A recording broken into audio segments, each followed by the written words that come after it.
Recognition. Oh, there you go. I heard it. Did you? Yeah. Okay. We're going to start tonight with the recognition. There we go.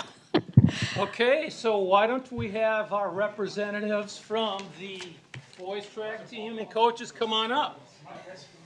And we'll have you come stand up in front of the screen here.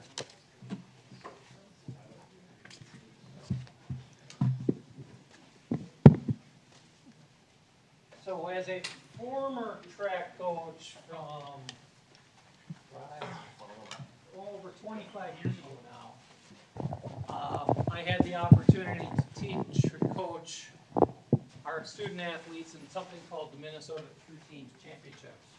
And the difference, and coaches, you can correct me if I'm wrong here, the difference with True Team rather than a regular state meet is they really check the team side of your team out.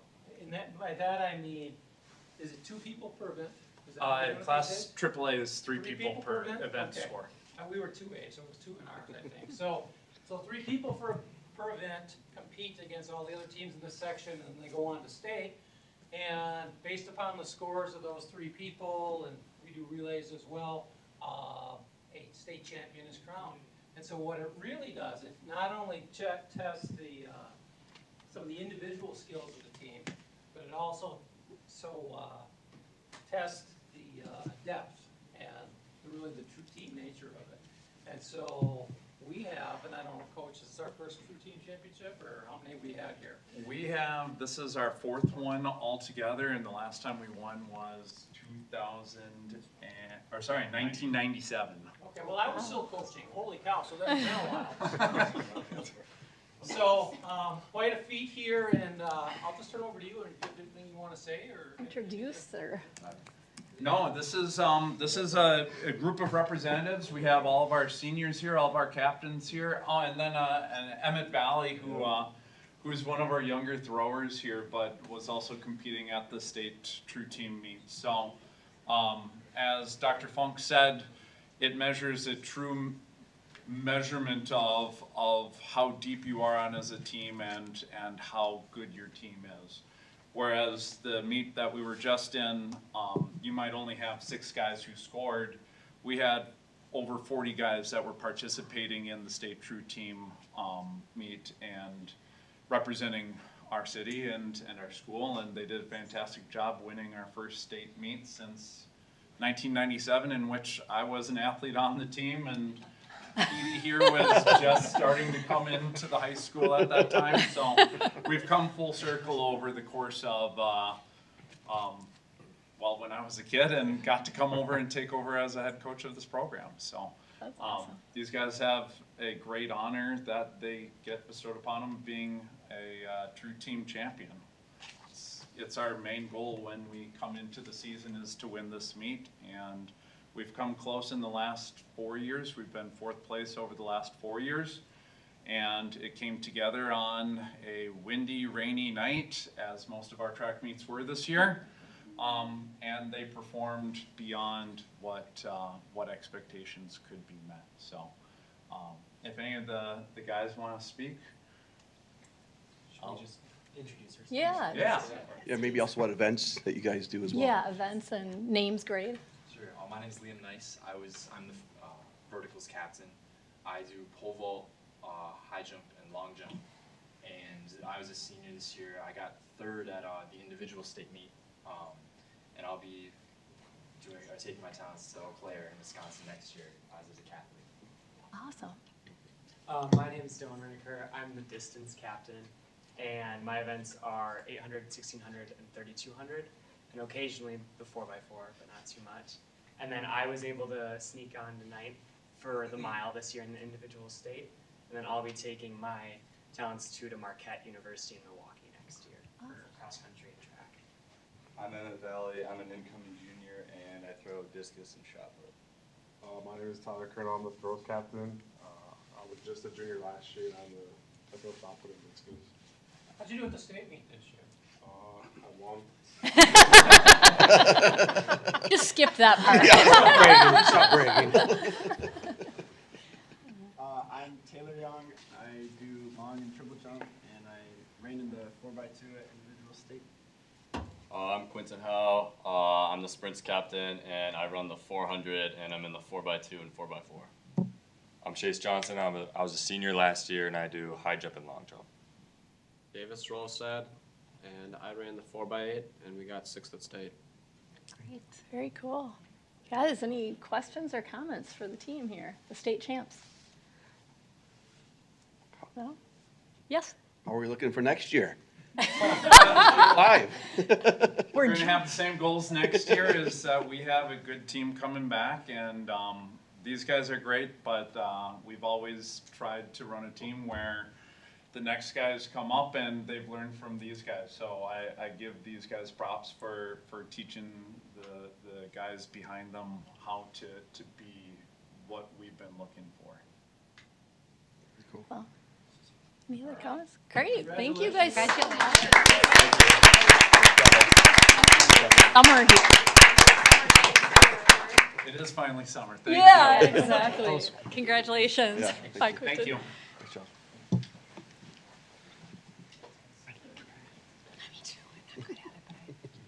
So Quinton was a neighbor of mine. I'll take credit for his championship. Yeah. Our kids used to play together. I should have seen it in him then. All right, now we're going to move on to public comment. We have 2 speakers tonight. Our speakers can come sit at the table. We just need to probably move that mic, if someone could do that. I'll read the expectations, and then we'll call up our speakers. The school board encourages community input. While comments and questions are welcome, law prohibits the board from discussing concerns about individual employees or students in a public meeting. The board will not deliberate, discuss, or engage in conversation with speakers. However, the board may ask administration to review the concerns presented. Speakers must present their testimony in a respectful manner. Vulgarity, character attacks, malice, or specific complaints identifying staff or students by name or implication will not be permitted. We will stop the proceedings immediately if employee or student privacy issues are raised and direct the speaker to forward those comments regarding individual employees or students to the superintendent. With that, our first speaker is Mike McCarthy. Policy and statute require our schools broad-based accountability to our community and just not to employees and political parties. Accountability Policy 616 says Curriculum Advisory Committee shall provide an active community participation in reviewing the district and curriculum plan, and that it shall ensure an active community participation in all phases of planning and improving instruction and curriculum. School employees are not stand-ins for the rest of us. Tonight, our public accountability policy is being brought up for revision a year earlier than scheduled, just as controversial new state curriculum standards go into effect this summer. Unfortunately, for years, this board has simply refused real public engagement to instead use undemocratic practices of idea suppression, deception, and dehumanizing disparagement of those not embracing progressive ideologies. What democracy needs from you tonight is this: ensure use of this public engagement process when revisiting Policy 616. Direct that at least 2/3 of the Curriculum Advisory Committee not be employees or family members substituting for the broader community. Specify committee reports include minority opinions and suggestions so you can make fully informed decisions in full public view. When earlier revising Policy 606 to hide curriculum and classroom materials selection, approval, and purchase from the public, over 270 of us petitioned this board to apply this public process, and we were refused. Worse than refused. During the school board meetings, the public was repeatedly and falsely told by the board that it was relying on input from parents and community. In truth, the committee referenced by the board was 100% school employees expressing their wanting to exclude parents and community from the process. The lie was so frequently and knowingly repeated that it was clearly an intentional deception. Further, the challenge process is so limited and burdensome that few right-minded persons would waste their time with it, exactly the result intended to tell the public that this is none of your business. Revising media and books policy 606.5 to hide acquisition and use of sex picture books to instill perverse sexual beliefs in preschool and grade school children, well, without telling their parents, we again asked the board to use this public engagement process, and you again refused. Video record will show that there are no parental or community input, none at all, only staff input to again exclude parents and the community involvement by offering an ineffective, convoluted bureaucracy with no effective recourse. This is how democracy dies. Hidden behind an iron curtain of deception and offensive bureaucratic processes. Instead, engage in the public participation. Don't fear it. Please defend democracy. Our next speaker this evening is Nance Purcell.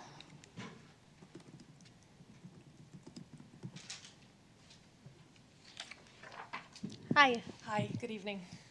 Nance Purcell, I live on Abbott Street in Stillwater. I actually want you to engage in staff participation. I'm going to comment on 3 things tonight: reading in libraries, block scheduling, and board communications. Reading is a hot topic in the district. We've got a new program, and at the same time, we've relieved media specialists of their jobs. And as a AP proctor in May, I went into the library. I'm in the high school occasionally to sub. And the library looked like a library. 2 years before, the last time I'd been in there, it looked like a very expensive storage area. No color, books weren't on the tops of the shelves, kids sitting around with their cell phones. It looks like a library, and I think it's acting like a library. And I think it's a very important resource to have at the high school and at our elementary schools. Furthermore, just want to comment one more time. I was here in January. You may see me again. Block scheduling is a misstep, a 70s program that's expensive, that doesn't bring our district forward by encouraging AI training. I mean, there's a lot of stuff that our kids are going to have dumped on them in the next few years after they graduate and even now. And I would like to see us be a bit more progressive in that regard from the standpoint of staff development and preparing our students for the world they live in. With regard to board communication, I've talked to a friend who said dissent had been brought to the board, not unlike Mike's comments with regard to democratic process, and then they got their hand slapped by HR. I don't know, I didn't send you guys an email, and I probably won't do it anymore because what's the deal, Somebody communicates with the board and then gets a call from HR, at least one. I don't know if there were others. I can't give you much backstory on that. So I want to urge you to take into account public opinion, take into account teachers' opinion. Get out in the schools. It's a pretty demoralized staff right now. I know you can't fix everybody, make it good for everybody to be happy, but I think we can do better for our students. Thanks very much. Thank you. That concludes our public comment. And with that, we'll call this meeting to order. Joan, roll call, please. Director Hocker? Here. Director Gersich? Here. Director Nelson? Here. Director Lauer? Director Thielander? Here. Chair Sherman? Here. Director Parker? Here. Yes, four. Great. Stand for Pledge of Allegiance. I pledge allegiance to the flag of the United States of America and to the republic for which it stands, one nation, under God, indivisible, with liberty and justice for all. Okay. I am going to go ahead and make a motion to approve tonight's agenda. Can I get a second? Second. Great. Director Thielander with the second. All those in favor of approving tonight's agenda, raise your hand and say aye. Aye. Opposed? Agenda passes. We'll move on to our superintendent report for this evening. Tonight I'm going to be talking about the recent activity at the legislature.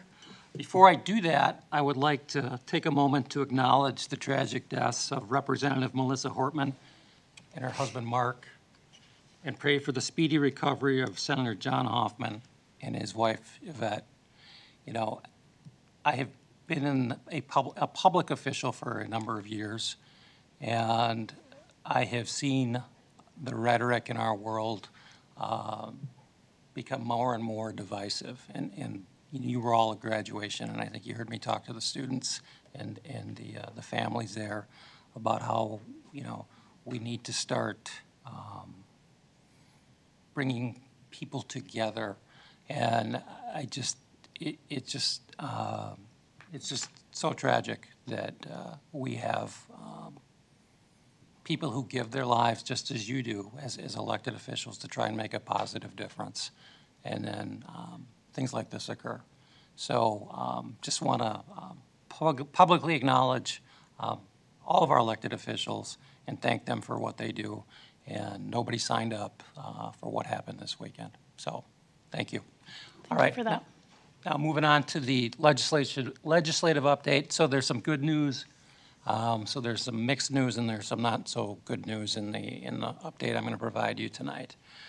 So one of the things we're talking is unemployment insurance, and one of our concerns as a district has been whether or not, and we're talking summer unemployment for our hourly employees who don't work in the summer. So the state has agreed to continue to fund with another $100 million summer unemployment insurance. So that's a positive for the district. We didn't know where that was going to land. Teacher pensions, which is a positive for our teaching staff and some of our administrators. It's lowering the early retirement age from 62 to 60 with teachers who have 30 or more years of service. It's reducing the early retirement penalty to 5%, but then they have some other pieces they're adjusting within there. So it's probably about a 2.5% reduction per year for teachers who retire early. So that's another positive for them. It's how we're paying for this. We're receiving another $20 million in state aid. The district is, because the TRA portion is going to go up and the state will pay for that. So that's a positive for us. And then the remaining will be drawn from the TRA fund, which is paid for through their pension performance. Data request, this is an interesting one. It allows a government, I'm not sure how this one's going to work, it allows a government entity to suspend a public data request if after 5 business days the requester fails to inspect or retrieve the data that's been prepared. So my thought is, okay, they don't come in and view it, all right, then what do they do on day 6? Make another data request. So I'm not sure how that helps us. I'll have to get a little bit more clarification on that. Parent directory information clarifies that parent directory information is private. Next slide. This is good news for school board members. I think people have been trying to get this done for a number of years. Allows members of a public body to participate remotely in a meeting governed by the open meeting law. So basically, we have to have somebody here, but you don't have to give your address or where you're going to have to be in the future, or where you're going to be. It doesn't have to be posted on the agenda 3 days in advance. Newspaper publications, when a local newspaper ceases publication, allows a political subdivision to post notices on its website and on the Minnesota Newspaper Association statewide website until another qualified newspaper can be identified. So in some places in outstate Minnesota, newspapers are folding and the local communities don't have newspapers to post their information in. So this is the workaround for that. Earn safe and sick time. It provides a bit more parameters for the employer so they can request that documentation if people are utilizing earn safe and sick time after 2 consecutive days of work. Paid leave, which is going to go into effect here, I think it's after the start of the year, in January. It decreases the contribution amount from 1.2 to 1.1%. We were trying to get that 50-50 into law between employer and employee group. That didn't happen. And then we have a teacher apprenticeship competitive grant program that they allocated $3.5 million. So those are key points. There's some other pieces that don't necessarily apply to the district. The other one that does, and we don't have a calculation on it, is they're going to reduce the food service reimbursement that we receive, and we'll get a calculation on that when we get a better figure on what that's going to look like. So questions on this before I get into the financial side of things? I had a quick question on the summer unemployment, the 100 million. How long is that expected to last? And I would say a couple years. okay, I think it'll last through the biennium. okay, Because I think the previous was 87 million, and that lasted through this biennium. So I believe we'll be okay. okay. Thank you. Mm-hmm. Any other questions? Okay, we'll roll on to the financial implications of the legislative session. And I just want to acknowledge, we've got Representative Wayne Johnson here tonight. He can wave to the audience. Thanks for showing up tonight, Wayne. Yeah, thank you, Wayne. And being here. So here's the financial impact of the session. So on 2/28/25, February 28th, the state came out and said, okay, we're looking at the consumer price index. The inflation formula moving forward is going to be 2.74% increase to the general fund, which is a real positive for us as a school district because, okay, we're going to get more than 2%. And any year we can get more than 2%, we see that as a really good thing. Well, then the session came in and they realized that they've got a significant budget shortfall coming their way in a couple of years, and we've been negatively impacted by it. So when we built our budget, we built it based upon numbers we knew that we currently had in current law. The numbers you're seeing in red here are impacts on the budget that shifted or changed. So there was a lot of talk at the budget in the legislature around compensatory revenue and how we're going to hold districts harmless. They did a better job than what we thought was going to come our way, but we're still impacted to the tune of $167,000 we're losing in compensatory revenue for next year. If you look at 25-26 year versus 24. Special education transportation revenue, you can see we're starting to see a reduction in that. It's going to go from 100 to 95. Is it going to 90? I think it is in a couple years. So you see the revenue there, and we just had a discussion on transportation at one of our more recent board meetings, so that's a real negative drag on the district. Student support personnel aid, we didn't see this coming at all. We currently receive $48 per pupil in student support personnel aid, and the state adjusted that down to, I think it's 30 or, what is it? 30 and 25 cents, I think is what it is. So that was an unforeseen reduction of $168,000. School library aid, that's an additional reduction or a reduction of $52,000. So total reductions are looking at $739,000 from the session.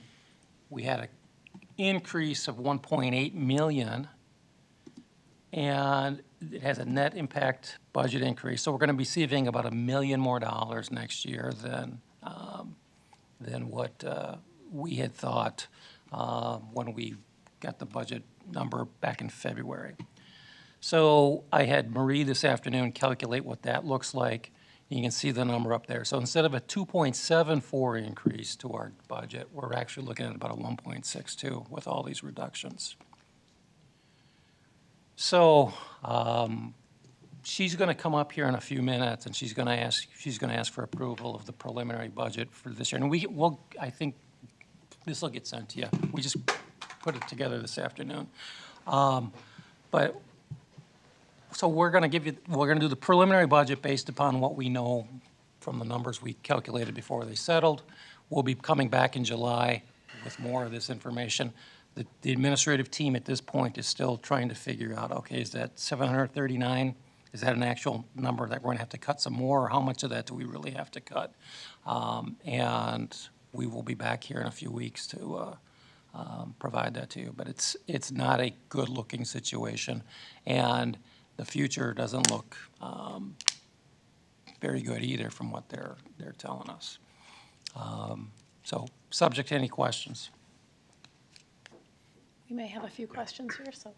So, I'm sure Marie is going to cover it later, but the budget that we had prior to this legislative actions, was that 1.8 calculated in, or? Yes. Okay. The budget you're going to approve tonight has that 1.8, or the 1.8 million calculated in, yes. Okay, but now it's only going to be the 1.06, okay, thanks. Yes. But not tonight. Tonight, all of these updates will be made in like the next, We have, the team has to get together and Yes. take a look at, okay, how just are to we be gonna- clear, so like what you're approving is gonna be, It's going to be the 1.8 number. Yeah. Yep. and that's where we had kind of said at the last meeting that with the special session, it was gonna be kind of a revision right away in July, most likely, so. And then you can see for 27 and 28, the impact going forward. Okay. Any other questions? So the 1.0 number, sorry, Yes. the 1.0 number at the bottom, is that net impact year over year? So Yes. not current budget or Correct. budget we're looking at, okay. Good question.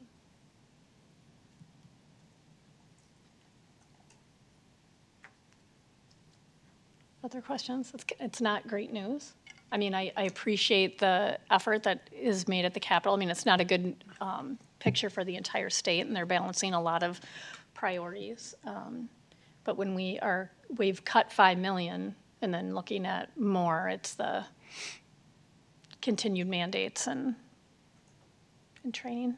The READ Act, I know, has more requirements, correct, for training and? Yeah, we didn't touch base on that. The READ Act has, basically what they're saying is, I think starting in 27, any teacher who comes into the district will have to have, if they don't get it in their colleges, or if they come from out of state, the district will have to.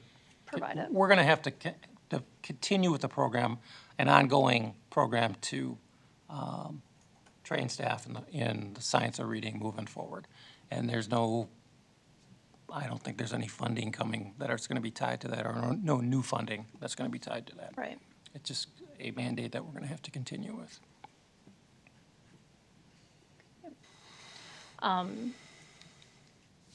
Yeah, it's unfortunate. The student support, I think we've all seen, gotten emails from counselors, and we had to make some unfortunate cuts to those services, and so that the support aid does not help in those efforts. And so I know that I've been a big advocate with AMSD. They have position papers on really trying to get legislators and community members to understand the importance of behavioral support and mental health in schools, and that schools have become a de facto sort of source for those services that remain relatively unfunded. So it's not good news in that area as well, but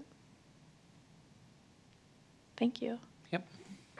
Any other last questions, or we'll move on? We will move on. I do not have a report this evening, so we'll move to consent. We have several items on consent tonight. Items A through L.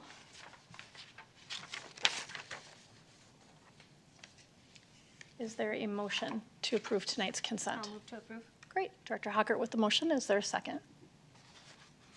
I'll second. Great. I'll go with Director Kelsenberg on the second.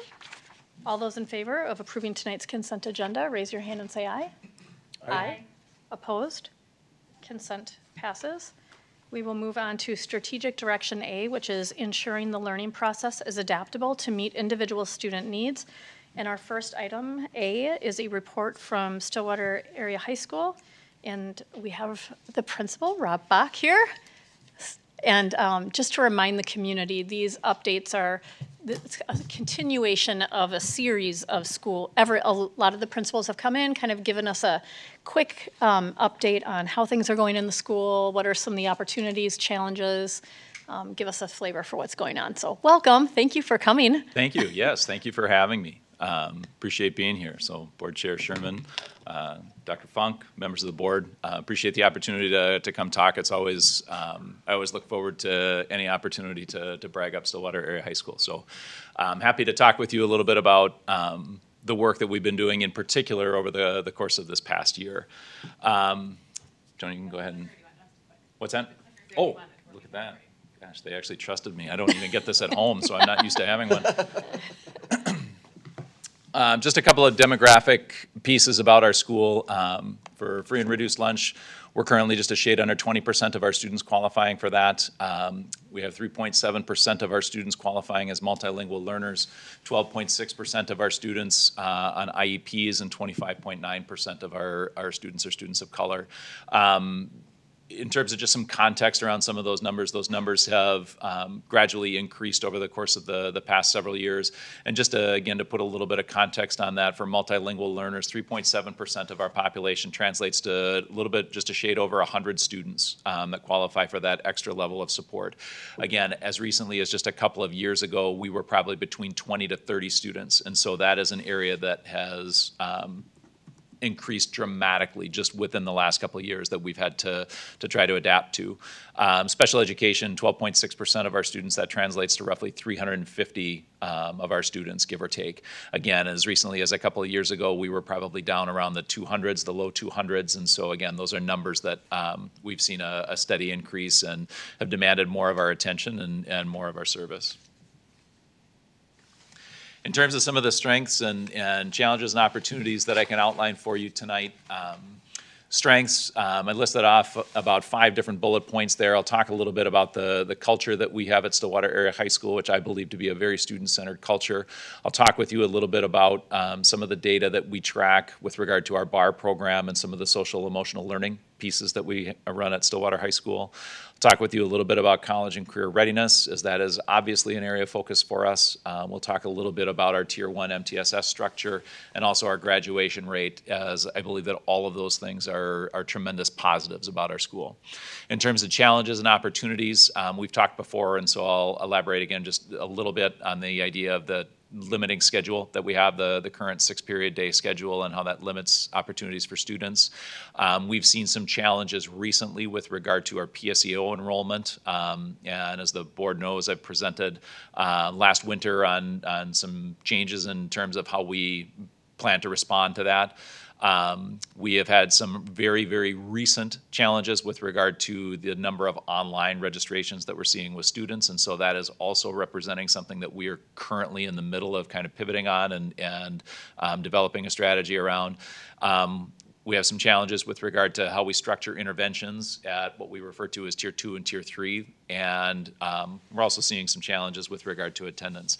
But we'll take those kind of one bullet point at a time, and we'll start through the strengths. The first one being our student-centered culture. We have a rule at Stillwater Area High School amongst our staff, and we talk about it all the time in staff meetings. And I just ask, what's rule number 1? And rule number 1 for us is we go for every student.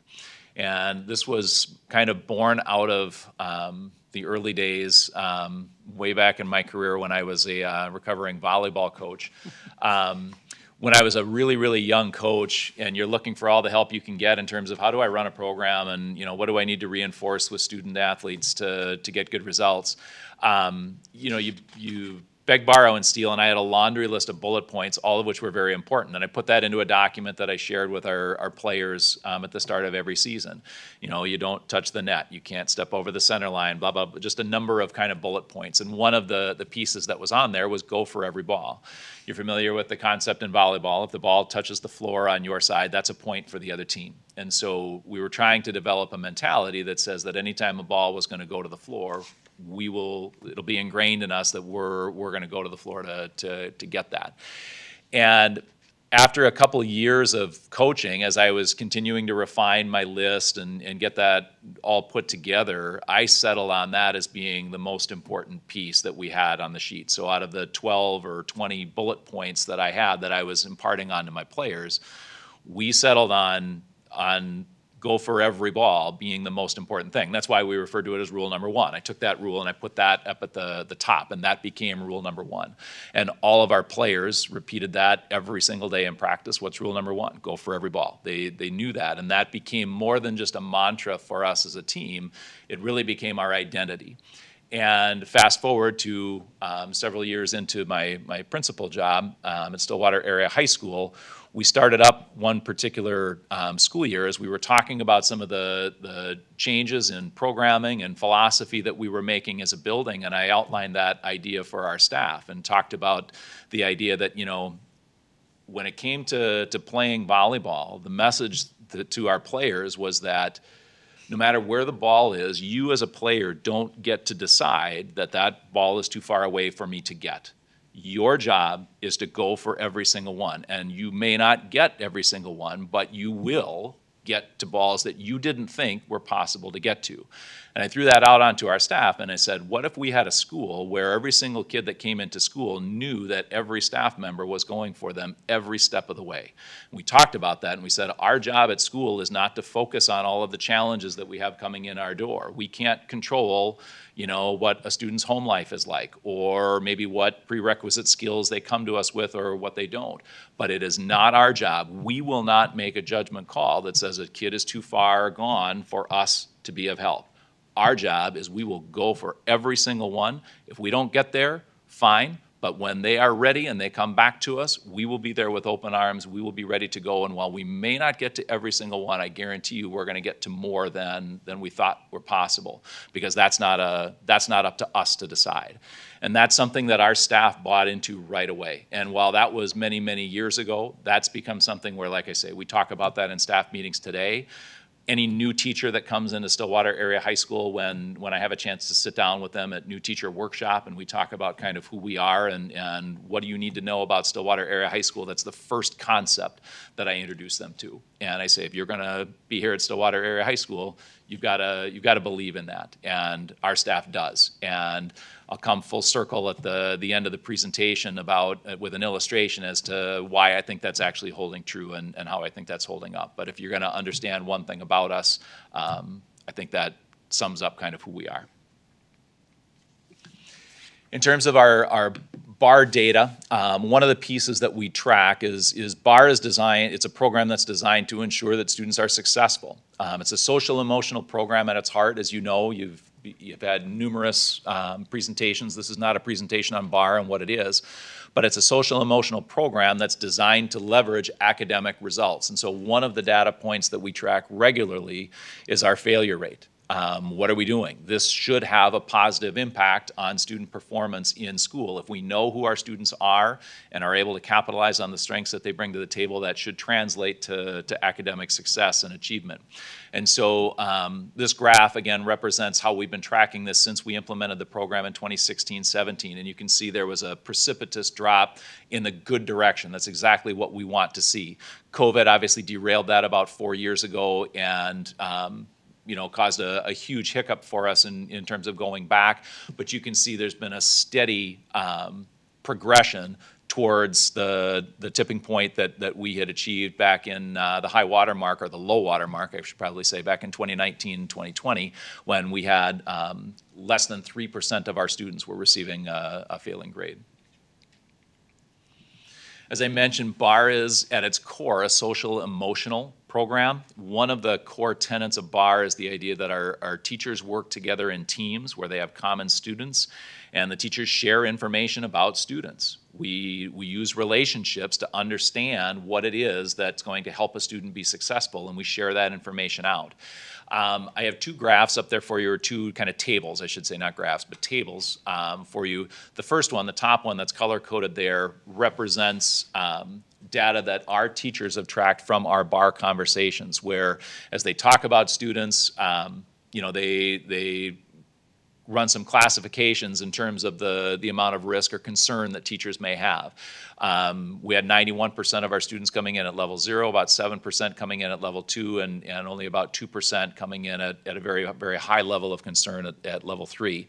The bottom data table there shows you data from this past year where we ran a more research-based program. We ran SABRES, which is part of our fast bridge testing. So it's similar to a diagnostic that you would administer. But it's more research-based, and again, our teachers applied that to our students, and one of the things that was very gratifying was the idea that the data that came back from our SABRS, our research-based program, mirrored almost exactly the data that we had been tracking for many years through our BAR process. And so in terms of social emotionally, where our students are, for the most part, that's great data. When you talk about your triangles and your tiers, you usually want about 80% in your bottom, about 15% in your middle, and only about 5% in your high. And we are actually, so we refer to that as our snowman, right? You want a nice picture of a fat snowman on the bottom. Our data for social emotional is actually better than that. College and career readiness. This really is the core of what we do with students. Stillwater High School exists to make sure that students have pathways and connections to do whatever it is that they want to do with their lives. As you know, again, because I presented to the board before, we have gone through processes over the last couple of years where we have organized all of our coursework. Every course offering at Stillwater Area High School has been reconfigured, redesigned a little bit to match up with experiences so that our students feel as though we're living up to the mantra or the motto in our rotunda. We're learning not for school, but we're learning for life. And on top of that, all of that programming piece that we have done, there are a number of other things that take place throughout the course of the year that reinforce that. Our grade 9 students, our incoming freshmen, get an introduction to personalized learning plans. We've talked about that a little bit before. You know, every public school is responsible for implementing that and having some kind of a way of delivering that for students. But you and I both know that some schools do that with much more fidelity than others. That's something that we've been very, very purposeful with in terms of the time that we allocate to our incoming 9th graders, and we use that then as a platform so that they can continue to refine that for over the next 3 years. In 10th grade, we offer the pre-ACT. We don't just offer it, but we administer that to all of our 10th grade students. We offer the PSAT early on in the fall, but the pre-ACT is kind of a culminating piece that takes place in the spring. In 11th grade, our students again can take the PSAT in the fall, but we also administer the ACT school-wide to all of our 11th grade students. That's something that whether they're going to college or not, we feel like is going to have some benefit for them because it's really going to break down and disaggregate data for them in terms of different areas and give them some sense of how ready they really are. We also implemented a new program over the past 2 years called Test Drive, which is a financial literacy piece. It's a great precursor to the personal finance course that is now going to be a required for graduation component of the high school experience. Our kids have been getting kind of a test drive, if you will, on that for the past couple of years. And then in 12th grade, we offer a career fair where we bring in literally hundreds of people from our communities, and all of our 12th grade students have gone through that and found just an incredible learning experience. In addition to that, just anecdotally, I'll tell you that over 40 of our teachers have participated in an externship program where they, in turn, have given up time over their summer to get matched up with someone in industry, in an industry area that correlates to what they teach, so that they have insights into how their content translates to employability, what's taking place in the real world, if I can use air quotes around that. We talk about how Pathways really is designed to ensure that our students know how to use the education that they're receiving and put that to practical use. That's one way, is making sure that your teachers know how to do that in the classroom. For the last couple of years, we've run an ACT prep course for our students also, where we have provided that to all of our students where they have had access to ACT prep resource material. We administered over 570 college tour visits in the fall this year. That's not college tours that kids went on their own. These are college tours that we organized here at school. So for the students who don't have transportation or don't have resource or don't have means, we were able to provide that. And in our senior survey that we give as students exit our building, we had over 70% on this last go-around report that they were either confident or very confident in terms of their next steps as they're walking out the doors to Stillwater Area High School. In terms of Tier 1, MTSS, this is a strength that I wanted an opportunity to talk with all of you about because this really served as the focus of our professional development this past year. Again, I talked about kind of the triangle and the idea that 80% of your students should be finding the curriculum that you were delivering every single day in your classroom accessible. And that leaves between 15 to 20% of your students on the top of the pyramid who might require some additional or a little bit outside the box, either intervention or extra scoop, whatever the case may be on that. Again, we ran FastBridge. We administered the FastBridge test as a diagnostic this past year. Our data came back a little bit lower than what we would want, but the important thing is that we have this data, and it's giving teachers the ability to monitor in real time and have a research-based way of diagnosing students and being able to say, okay, who is it that I'm going to have to potentially design something a little bit unique for in this particular lesson plan. And so we, this past year, have started piloting what we refer to as just-in-time supports. And so again, it's ways for teachers to recognize in the moment how they might need to do something a little bit different instructionally with students to be in a better position to respond. I mentioned our data, and our data is a little bit lower potentially than what the standard triangle might be. One of the pieces that we've had some conversation around, similar to MCA and similar to some of the other standardized tests that students run into in high school, is it's just that age-old question around validity. And if students don't get the sense right away of what's in this for me, are they really putting forward their best foot on that assessment? And that's something that, again, I think as we continue to talk as a staff this year and have some better answers at our fingertips for how we're going to use this data and how this data impacts you, I expect that those numbers will go up. So what did you have before this for data? Prior to this, in terms of data, we did not administer FastBridge as a data, so we rely pretty heavily on internal assessments. So as our CAT teams... Yeah, there was nothing, correct. No baseline. Correct. Can I ask a quick question on that last slide too?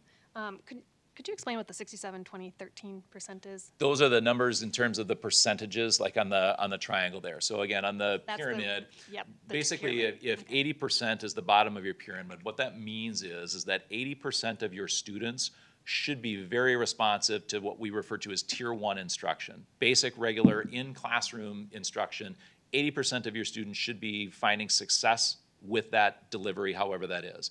So in our case, what we found is that 67% are there, and what that means is that we've got a higher percentage of students that need something more than maybe just the traditional instructional delivery. And that's why, again, our professional development this year centered around Tier 1 instruction. However, because part of our job is not just to say, okay, if you have a higher percentage of students that are outside of Tier 1, we don't just say, okay, well, we're going to assign all those kids into an intervention class. That's not the response. Our response needs to be, how do we need to change our instruction to make sure that we are reaching 80% of our students? And that's a paradigm shift, but that is the crux of the professional development that we did on this past year, and kind of the crux of what the MN MTSS system is really all about. And really quick, just for my own understanding, the Tier 2 and 3, is that would be above and beyond, like what you would change in the class?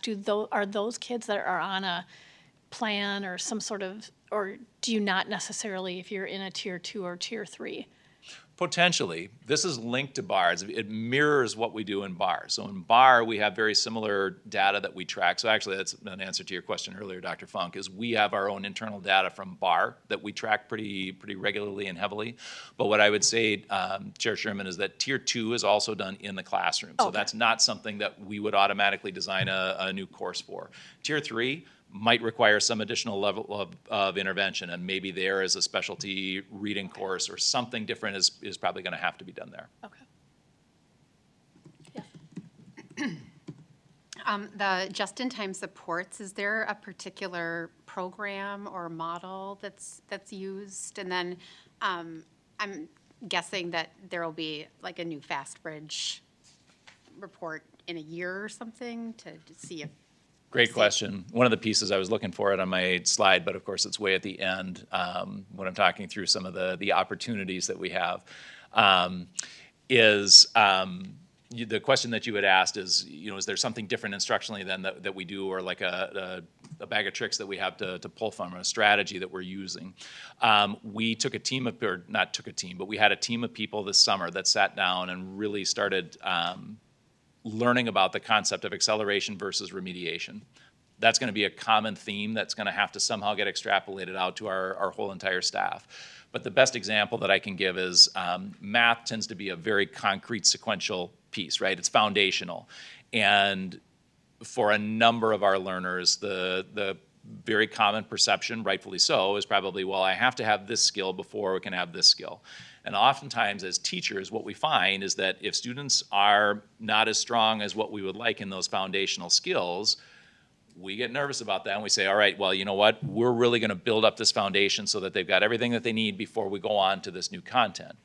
And what research is bearing out is that that's actually, while it sounds like a great plan, that's actually not the best strategy. What happens is educators wind up spending a very disproportionate amount of time doing remediation, trying to get those skills back up. And meanwhile, the more time that they spend there, the more time they're falling behind on what the current grade level content actually is. And so the current research is suggesting that what we need to be doing instead is we need to continue moving forward, but as we see those gaps in the foundation, we need to apply, this is the just-in-time supports, that's where we need to go back, give an additional scoop to get them to be able to do what the task or the objective of that particular day or unit is, to keep them moving forward, and that in and of itself also helps build up the foundation without having to go back and immerse yourself in the foundation while everything else continues carrying on. So that will be, I think, a primary area of focus for us this year. Thank you. You're welcome. In terms of challenges and opportunities, one of the challenges that we have, as this board knows very well, is the idea that we do have a limiting schedule right now on our 6x2 schedule. I will tell you just anecdotally, I have no hardcore numbers to bear this out, but I can tell you that anecdotally, I had more conversations with students this year than any year before who told me just proactively, kind of out of the blue, yeah, gee, Mr. Bach, I didn't have room to take this class. Gee, I wanted to take this class, but I wasn't able to do that. Again, those conversations just kind of took place organically, and every time I'd sit down with them and I'd say, oh, well, gee, let me tell you about, something that we've been talking about where we would like to change the schedule and open it up so that you actually have the ability to be able to do that. And again, the board knows and is well aware of some of the pieces that we have talked through. We are currently looking at trying to do that not for this fall, but in the fall of 2026. We'd like to open up with a block schedule, and that's what also a large amount of our professional development has centered around. It's ironic because when you talk with students about that, students don't particularly like the idea of change, and you have to sometimes clue them in as to how this is potentially standing to benefit you. But the benefits, I believe, absolutely are there for students, and students will see that. And as we've talked about before, the students that have that schedule love that schedule and do not want to move away from it. Some challenges that we have seen that are a little bit more recent. As the board knows, I presented last winter, I think it was probably around November, around some of the pieces that we were seeing regarding PSEO. And so as the registration numbers for post-secondary enrollment have been increasing and increasing and increasing, that represents larger and larger and larger numbers of students walking out of our building and walking out our doors. Again, that's not an issue that's specific to Stillwater High School, that's across the state. And as we are required as a public entity to offer post-secondary enrollment opportunities, more and more students have just glommed onto that as kind of the thing to do. And so one of the pieces that we did in response to that, the idea, our theory was kind of the idea that for many students, maybe this represents, in theory, an easier way to obtain college credit without having to go through some of the other rigorous experiences that we were offering here at school. And so what we've done is we shifted some of our curricular offerings to try to have rigorous opportunities at school, but where the college credit, they weren't putting all of their eggs into one basket, which was a high-stakes exam at the end of a course. The idea is if you successfully complete the course, the college credit is still there for you. So we're still providing the same level of rigor with the course, but students don't have to, again, have this high-stakes exam that causes some anxiety and test performance issues and things of that nature. I presented again in November with the idea that that was coming out of Curriculum Advisory Council. So as we were discussing some of the new courses, we were offering what we refer to as concurrent enrollment, where again, students can stay at Stillwater Area High School, but still get the college credit that they are receiving. The numbers that are up there in front of you represent registration numbers. And so as you can see in 24-25, so this past school year, just as one example, in AP US History, we had 124 students that were signed up. When we switched to offer concurrent enrollment US History, and that's what's on our books going into this year, we have 262 students that have signed up. So our hope, you know, as we kind of went into the registration season, we had our fingers crossed that this would be a good response to hopefully being able to recapture some of our students and continue to give them access to our high quality staff. That hope came true in spades. I'm going to preface this by saying that these numbers are not potentially final because they don't represent the total number of students yet who have continued to opt out, because some of those students will opt out and go to PSEO. But the initial numbers that I've looked at for PSEO have dropped, and I feel like that represents a good thing because we're still offering the opportunity for all.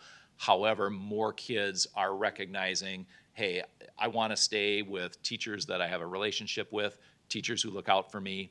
And part of what I told parents is, quite honestly, when your child goes to PSEO, I said, there's a different level of expectation for our staff at Stillwater Area High School than for some college prof who, if your child is struggling and muddling along at a D or struggling to pass, you don't have a right to expect that college professor is going to reach out to you. But that's go for every student, right? That's part of what we talk about. That will be an expectation at Stillwater Area High School.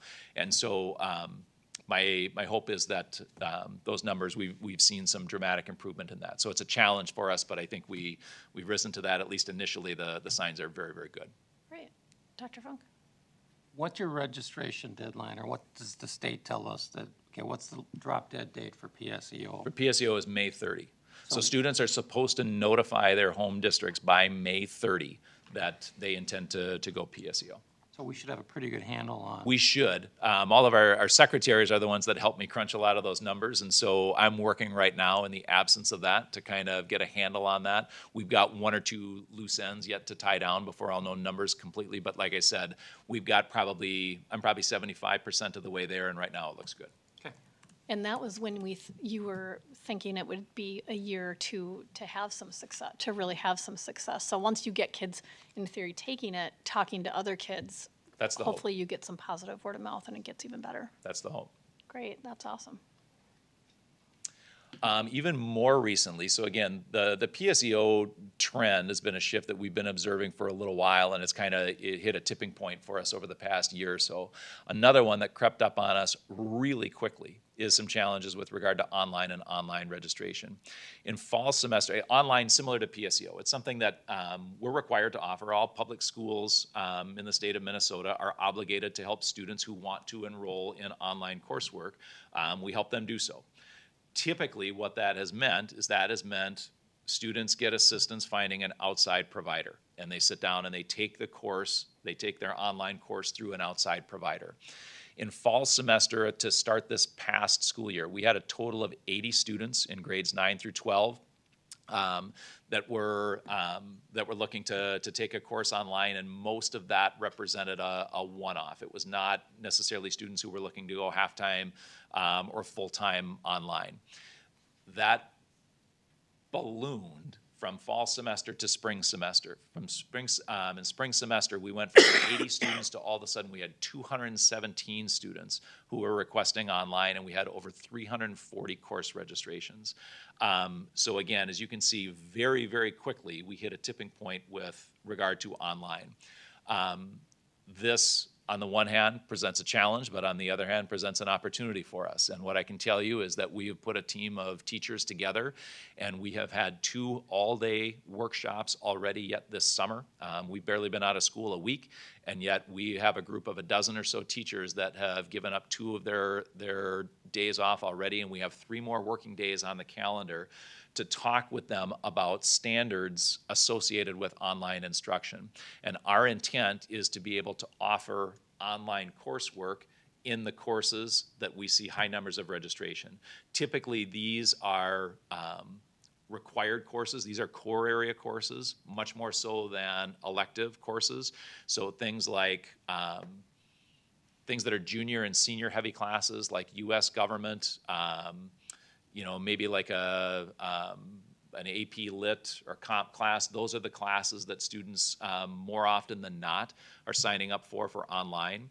And so our task has become, number one, to learn about what good quality online instruction is. This is not just as simple as taking our existing course, throwing it onto Schoology and calling it an online course. There's other checks and balances that need to be part of that, and that's the training that we're putting our teachers through right now.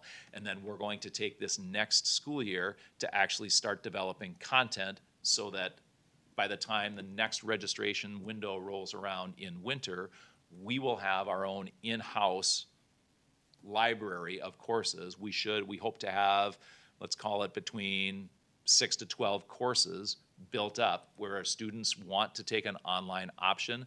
They can do so through Stillwater Public Schools, through Stillwater Area High School, and they don't have to go to Northern Star or Blue Sky or Minnesota Virtual Academy or something like that. And, I was going to say, lots of questions. We'll go with Director Parker first. I was going to say, you brought, thank you, you brought a set of teachers together to, as I understood, just want to make sure I understood, you brought teachers together to create courses potentially to problem solve for some of this, right? Correct. How did you determine what classes, like, it seems to me the first place would be like, why are the students doing this? And like sort of the why. So can you talk about how you determine the why first? Yeah, we administered a survey, both to students and parents. Great question. So we worked very closely with Carissa and the marketing team to try to drill down to your point, what's the reason why? As you can imagine, reasons vary. You're trusting that the feedback that you get is good.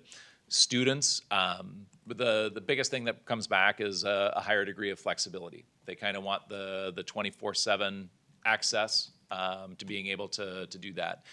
It's interesting because there are some discrepancies a little bit between what the students report they want and what the parents report they want. And so we're kind of trying to strike a balance between that because we recognize that on the one hand, we're serving students, but on the other hand, we know that parents are sitting down with their kids and helping them through that registration process. Students report a desire for a very, very high degree of independence.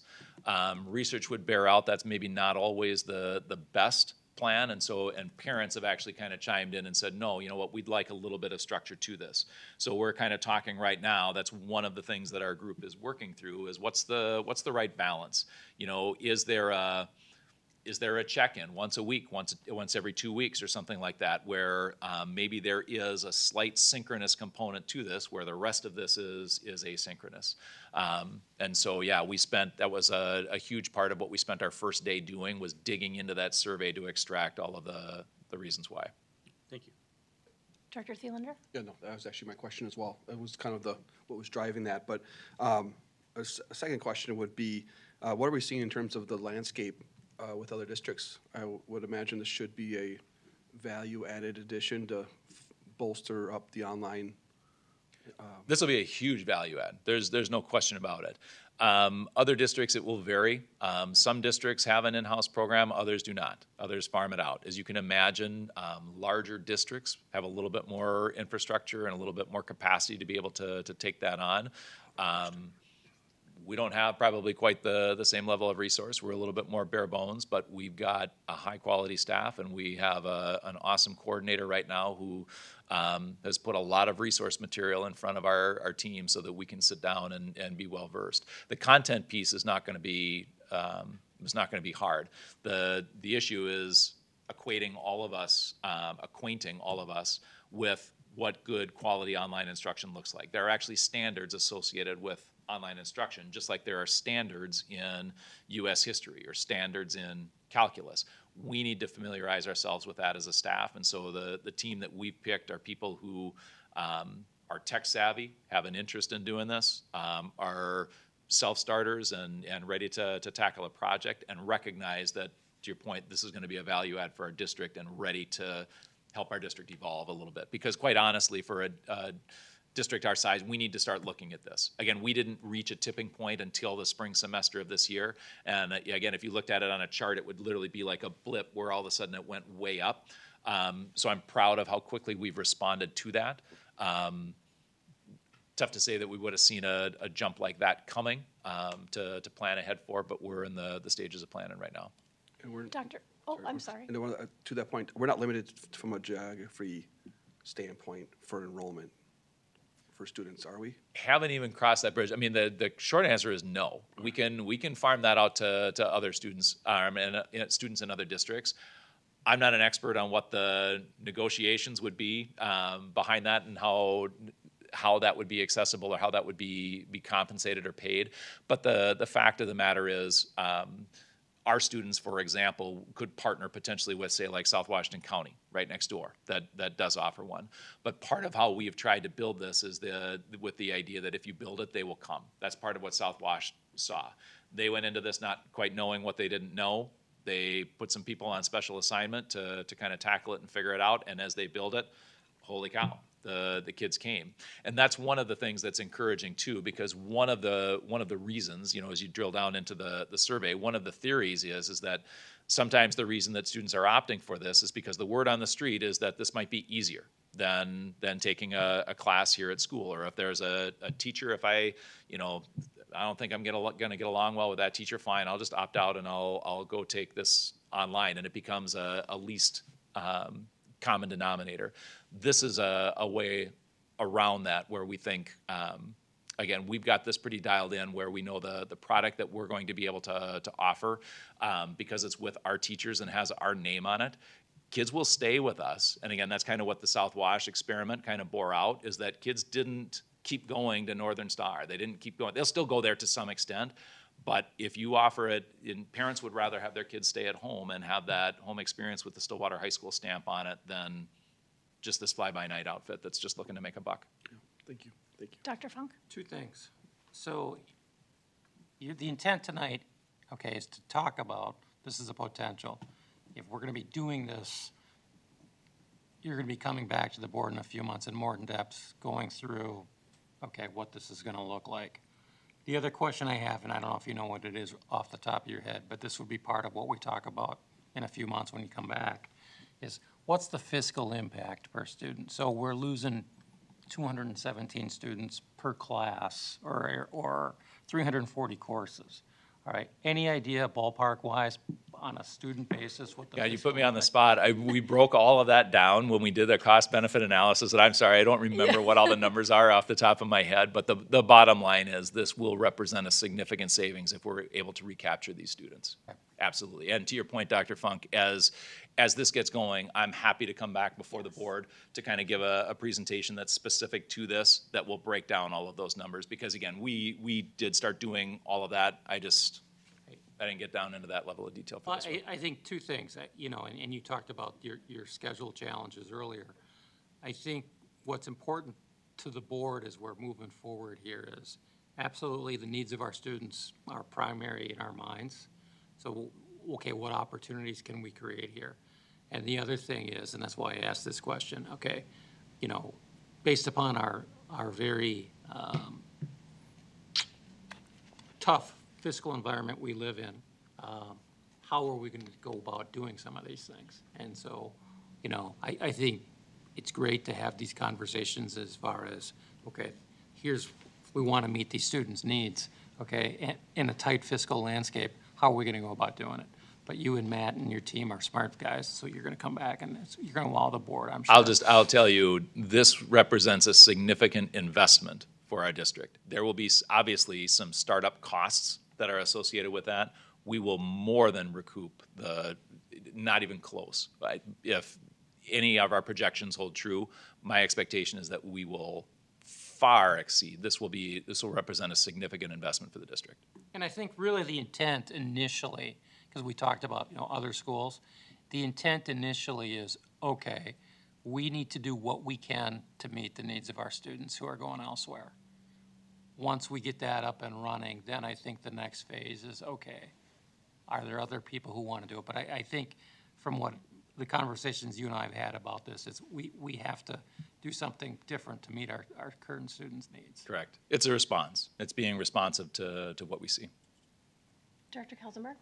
So a student takes an online class, is it replacing one of those 6 hours of the day, or might it be taking a 7th class that they might not have been able to otherwise? Could be either or, but in most instances, it would be replacing a course. Right now, we offer online health and online Phi-Ed, and typically those classes are taken as a 7th class, but usually the ones where we are losing students to go off to a different entity, it's a replacement piece. So they are dropping an hour out of their schedule to go take it online. Okay, and then thinking of the 4-4 down the road, is this a solution in the meantime to get that extra class that they might want? Just, hey, you got your 6 classes, I can go online and take the other one as well?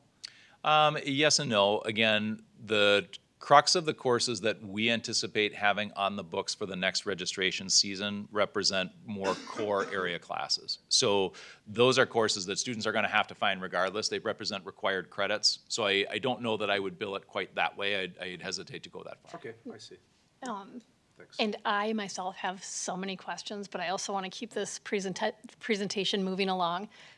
We definitely, I sense a huge interest for the board in knowing like what you're doing and kind of the, even bringing back fall 2025 numbers so we can see if that, if the trend is consistent and what that financial investment would be. And I'm sure we all have a lot of questions. I know I do, but I know you didn't come here just to talk about that, so. Glad to come back.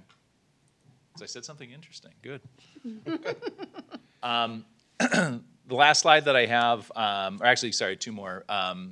Just in terms of challenges and opportunities, we've constantly had challenges with regard to our higher levels of intervention and how we run that at school.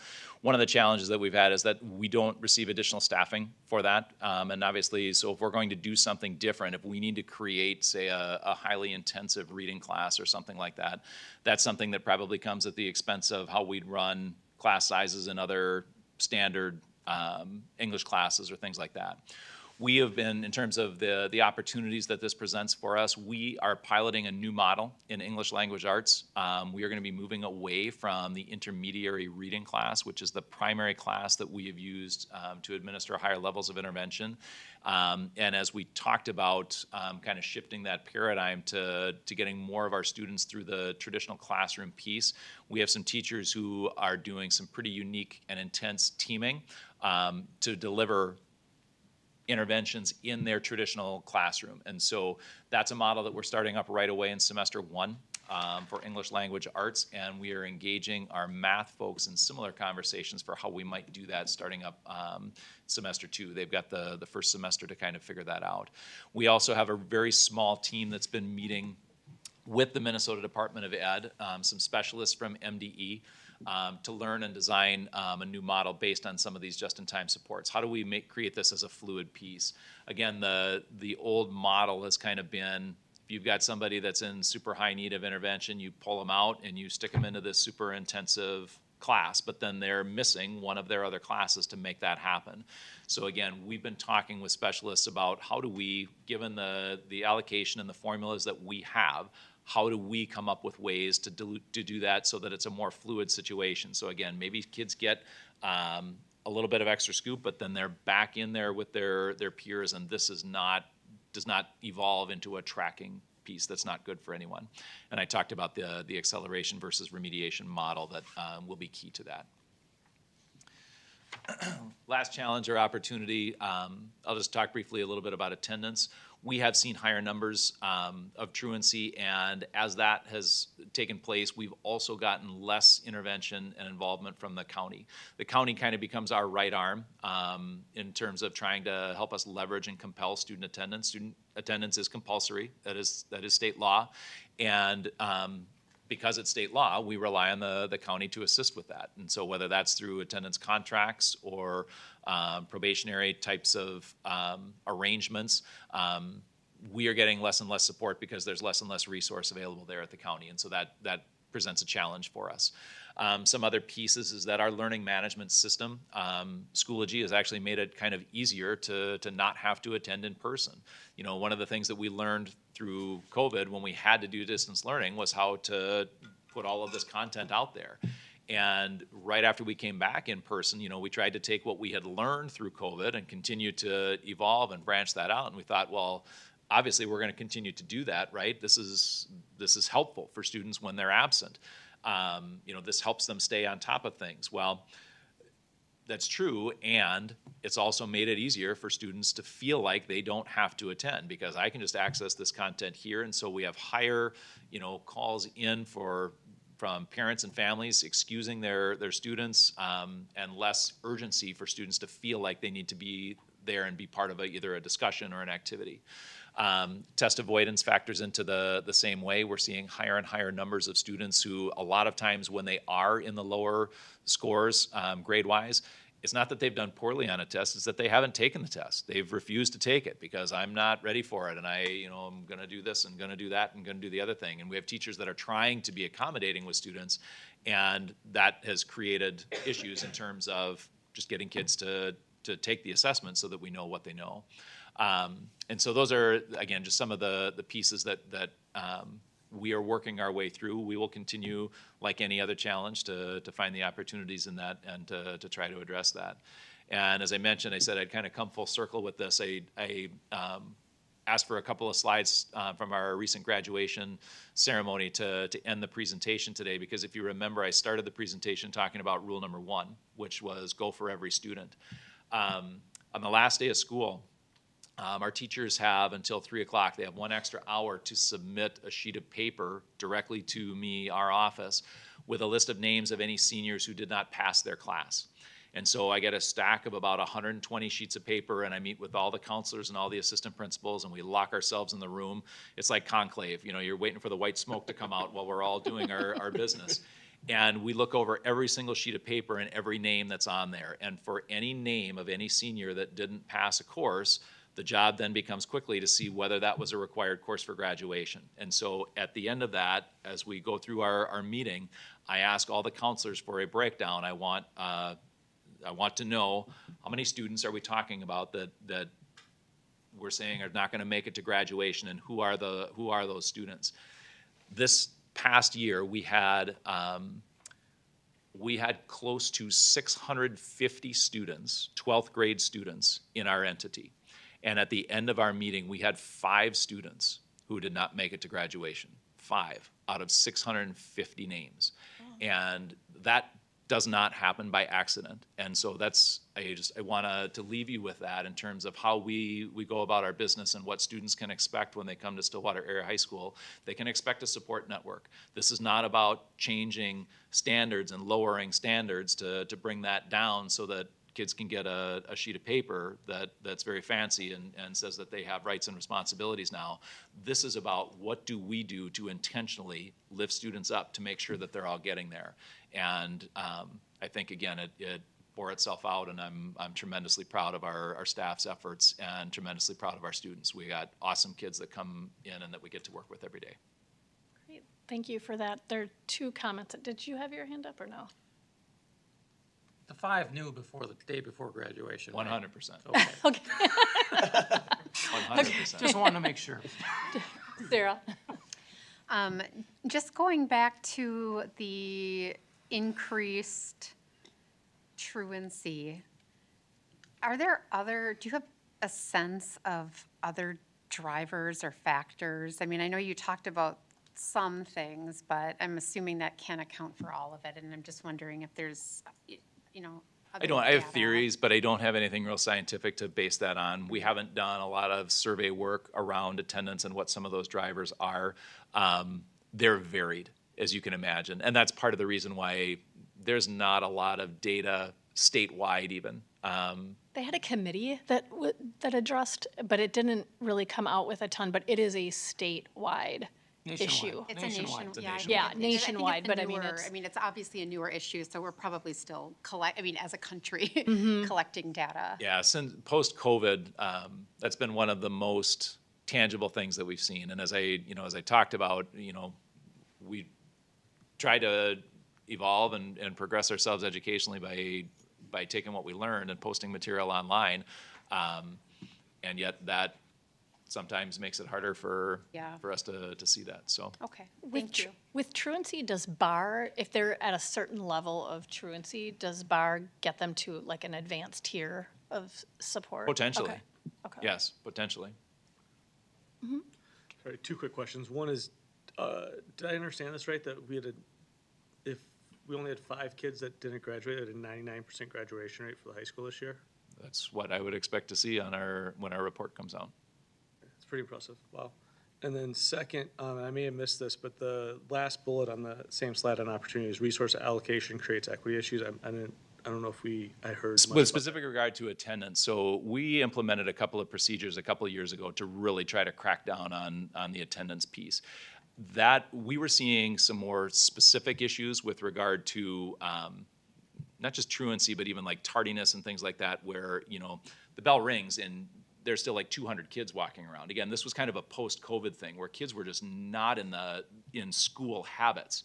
And that was presenting all kinds of concerns for us. Obviously, academically, they're not where they need to be, but also safety-wise, security-wise, that was something that we needed to get a handle on. And so we did, and we don't have a ton of things to strong-arm kids, you know, so we talk about things like a detention program, or you're, going to be pulled in from lunch, this, that, or the other thing, and a lot of kind of not so savory, consequences, if you will, for how this was going to get extracted. But we were rounding kids up and literally sitting them down and saying and trying to really drill down as to what's the reason why, and this is where you need to be, but you can't just walk in 15 minutes late. You're going to do X, Y, and Z before we wind up getting you back. And on the one hand, it solved the initial problem of some of the safety security stuff, and it did get a handle on it.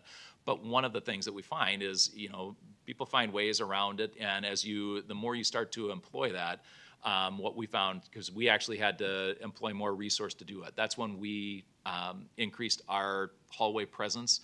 We actually shifted from an outside source to going internal, and doubled the number of security staff, which we needed, by the way, for a building our size. So we have 6 staff members right now that serve as security, kind of like hall monitors.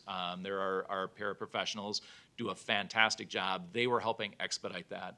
But as we were looking at how are we going to apply consequence, and who's the pool of students that we're ultimately going to end up applying that consequence to, there's some disproportionate numbers in terms of students of color that, their parents don't wind up calling them in and things like that, whereas other ones do. And then you kind of go, okay, well, I'm not sure that I totally believe this, and yet this is the system that we have in place. And so kind of figuring out how to play that game, and ultimately we had to ask questions and kind of wrestle with what's the cost benefit analysis. Did we get what we needed initially? Yep. So therefore, are we going to continue to employ all of this stuff? I don't know that was the best measure for us, but it was something that we needed at the time. Thank you. Yep. And again, if you have follow-up questions on any of these topics, start with Dr. Funk, and he can work to get those answers from Rob. So thank you for this update. You're welcome. Really appreciate it. Lots of good stuff going on. So thank you to all your efforts and your team and your staff. We appreciate it. Thank you. Appreciate being here. Great. Okay. Our next item is action item B, comprehensive achievement and civic readiness.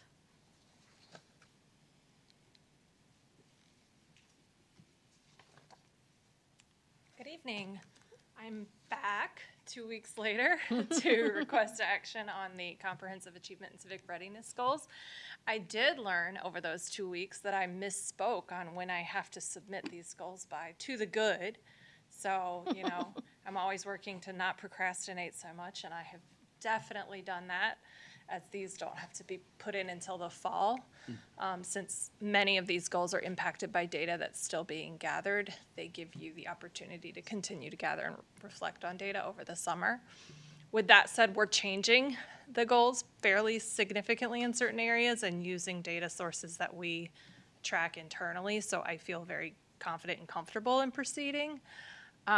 Just a reminder, these are the areas that we have to set goals in. This is set by the state, formerly called World's Best Workforce, now Comprehensive Achievement and Civic Readiness. And I figured the best way to summarize these goals for you all this evening, just to take one final look at, is to use that final goal area, which is all students are prepared to be lifelong learners. We are, our goal for that area is essentially setting targets within all of the other 4 previous goal areas to align, saying that if we do these 4 things well, we are preparing students to be lifelong learners, academically capable, socially engaged, and future ready. So unless you have additional questions about any of this work, I'm just here to ask for action this evening. Great. So we'll have a motion to approve. I'll go ahead and make that a motion. Can I get a second? Second. Great. Director Thielander with a second. And any remaining comments or questions? One, I guess, comment I have would be just for the community. This is related to a community-centered committee that meets 3 times a year, 4 times a year.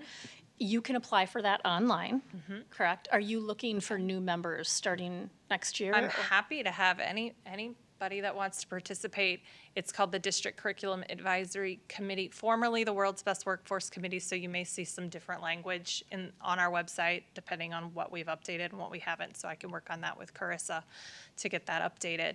But yes, anyone that is interested in participating, currently we have about 50% of that committee is made up of parents. About another 9% is made up of community members, and then I have the numbers for you, since we heard about that tonight. Yes, I was hoping that someone would have that. Thank you. So on the committee this past year, we had 3 high school students, 1 school board member, 9 members of the staff, 16 parents, and 3 community members. That was the makeup. Great. Attendance is variable. Yep. But we started strong, and I think we ended pretty strong as well. So I got some good data for when to schedule and not schedule meetings for next year based on attendance data, so. But I do appreciate that because I think that although attendance can vary, the makeup is very much of community and parents. And so I know there is a delicate balance in these committees. You don't want just, one line of thinking or one group of people. But there is an online form to apply. And if you have an interest, I guess, reach out to your principal, or Caitlin Willis could send an email to you. And I basically get I have the list from the previous year. Anybody new that comes in and applies to be a part of that committee, I just add immediately onto that list. So it's not like there's no process to get on. If you're interested to be on the committee, you're on the committee. The only thing I would say is if we got to a point where it was too staff heavy or it was too heavy in certain representations, we would have a conversation. We've never gotten to that pressure point, to my knowledge, so. That'd be a great problem to have. It would be a nice problem to have. Great, thank you. I didn't have any questions, but I wanted to make that clear after the guest speaker tonight, so. Thank you. Okay, we have a motion and a second. Now, seeing no additional comments or questions, everyone in favor of approving, raise your hand and say aye. Aye. Opposed? Motion passes. Thank you. Thank you. And I'm glad we're already teed up to meet our graduation goal. Thank you, Yeah. Rob. Okay. Under strategic direction C, we have a couple items this evening. And direction C is utilize systems and align resources in an efficient manner to support learning. And we have Marie here to talk about our fiscal year preliminary budget. Welcome. Good evening. And I should be clear, this is an action item, so. Correct.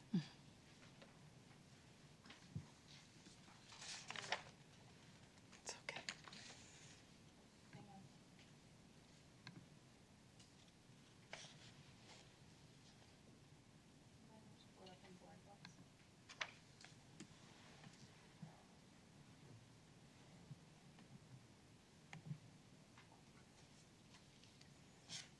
While Joan is pulling that up, so this evening, this is the final presentation for the budget that'll be before you for final approval for fiscal year 2025-26. Again, like the superintendent had mentioned in his update, will be coming before you shortly to then do a budget revision for the legislative items.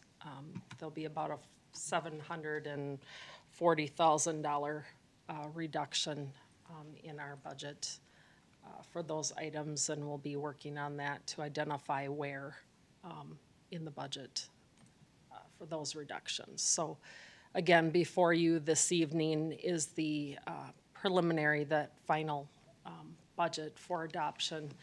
And it does include that preliminary revenue dollar amount, that 2.74% increase in that overall gen ed formula, which you see before you in the projected revenue for the general fund. And the expenditures, again, I'm putting before you with the same dollar amount. When we do spend the fund balance for operating capital, for the planned use for the curriculum and the music equipment, those dollars are spent out of the restricted fund balance that is a separate source that we don't build necessarily into the budget. That's fund balance use. So before you, you see that balanced budget for the general fund of $153,373,977, and then all of the other non-general funds before you. So the total projected revenue for the district for fiscal '26 is $269,960,367, and then the total projected expenditures are $313,173,564. So that is the budget before you this evening for approval. Great. And thank you for your work in answering questions from the board when you sent out this information in the earlier or later last week, so I appreciate that. So we've seen this a couple times here. Obviously, it's a requirement that we pass this. We'll be seeing a revision in the very near future based on the presentation that we had today. So with that, I will go ahead and make a motion to approve the preliminary budget. Can I get a second? I'll second. Director Thielander with the second. Any remaining comments or questions for Marie? Okay. Oh, Director Parker? This meeting's the first time we're seeing the detailed presentation of this. I assume that this was truncated because of the legislature timeline, or would we normally see a detailed presentation one meeting and then vote on it another meeting? Or is it normal that we would see the detailed meeting and then vote on it that same meeting? As far as another detailed presentation, or? Yeah, I just understood we got the detailed packet on June 10th. Here tonight is the first night we're discussing the detailed version. I guess I would have thought that I was wondering if in normal time we would have it presented at one meeting and then vote on it the next, or is it normal that we would have it and then vote on it that same evening? I think you have seen the numbers at this level for a few meetings in a row. I think she provided you the detail of it within the last couple of weeks. And I think, I wouldn't say it's necessarily because of what's happening with the legislature. I think it's mostly a manpower issue with what we have within our finance department. I think that's the ground truth realistic. It's Marie and a couple people on our team who are putting that book together line by line. I think that's fair. It's a fair statement, and that's something we can take a look at moving forward in the future. I think it's also the detail of providing what you want, and I think we've been pulsing that in over the last few months of the priority-based budgeting items. As far as detail by line item, that's all encompassing of getting all of the different budgets back by the departments too as well. So, but as far as revenue or expenditures, if you want different line items, that's part of that whole budget summary presentation. And we've normally given that out about a week in advance. I was gonna in say, the I don't think past. this is abnormal. But I think a couple things here. So, to your point, I think we have this, I will call it an arbitrary deadline by law that we have to have this done by June 30th, all right? However, I think one of the things that we can do, and Marie and I have had these conversations, is, and I think she's done a great job, particularly these last few months, on, she's done a great job, always does a great job, but I mean, but particularly these last few months, on, you know, providing you this level of detail. I think in the future, and I have seen this in some organizations, you've seen the fidelity of, okay, you know, let's just talk, we'll talk transportation since we talked about it last month. We could give you, you know, a monthly or quarterly update, okay, and it doesn't have to be at a public meeting, but it could be in a document that, you know, in a weekly update that, okay, here's where our numbers are to start the year. Here's what we're looking at, you know, month by month. And the other thing that could go along with that, I think, is enrollment, because our enrollment really drives, and we do get enrollment, and Mark does a good job of updating you that, but enrollment really drives our revenue. So I think that's something, opportunity for us to do that now. You've got this at the granular level. So certainly we can take a look at that. And she's got the numbers. Yeah. It's Sure, just getting it it's done. whatever detail you want, can articulate. Thank you. Yes. I'll just make a comment on that note. Just going through the big packet that we got, I just really appreciated the narrative and how much detail you guys went into in explaining kind of the background behind the numbers. I mean, we do get these numbers, but we don't always hear the kind of narrative and explanation as to why. So there was a lot of work that went into explaining that to us. So I appreciate that very much. Me too. Okay, we have a motion and a second. Seeing no other comments, all those in favor of approving the 25-26 preliminary budget, raise your hand and say aye. Aye. Aye. Opposed? Preliminary budget passes. Thank you, Marie. Okay, our next item is this is one of the resolutions for long-term facility maintenance 10-year plan. Welcome, Mark. Good evening, Chair Sherman, members of the board. Tonight I'm here for approval of the long-term facility 10-year plan for long-term facility maintenance.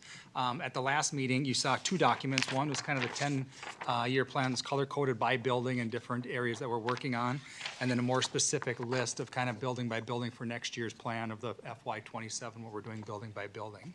In your packet this time there's 4 different documents. These documents are MDE documents. They're part of our application. The first one is the long-term facility and maintenance expenditure application. Those dollars are the same on the forms that we have, except MDE wants us to report those in finance codes, not by building. So we had it broken down between Afton, Anderson, Brookview, Lily Lake, et cetera. They have it in terms of finance codes, but the dollar amount at the end of the day is the same for that document. The second one is the LTFM revenue projection sheet, and then a statement of assurances that the superintendent signs, and then finally a school board resolution to approve the 10-year plan. So with that, I'll kind of open up to any questions or comments that you have from last meeting or things up before this one. Great. This is a resolution, so it's going to be a roll call vote. We can ask questions for Mark. I'm going to go ahead and make a motion to approve, and can I get a second? I'll second. Great. Director Hockert with a second, and then any remaining comments or questions based on Mark's last presentation.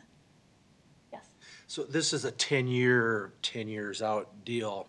So next year, we'll have a similar resolution, and then we just kind of always update that 10 years. Things might get adjusted or tweaked. And Yep, so if you take it year by year, really it's a 10-year plan, but really approving the FY '27 specifically, those projects. Okay. And then the kind of, here's our projection, of what's gonna happen in '28, '29, '30, and it's the fiscal year '27 is when the projects that we're doing. So it's kind of, you're approving the 10-year plan, but ultimately you're just approving the FY '27 projects. And then if something, if by chance we had a boiler breakdown or a roof issue or something, that plan could be tweaked for the following year to adjust for things that happen over the course of a year. Okay, thanks. Great. Any other questions? Comments? Okay. Joan, roll call, please. Dr. Gersvik? Yes. Dr. Hopper? Yes. Dr. Kelselman? Yes. Dr. Parker? Yes. Dr. Thielander? Yes. Chair Sherman? Yes. Resolution passes. Great. Resolution passes 6-0. And let's see, now we have another resolution for membership in the Minnesota State High School League.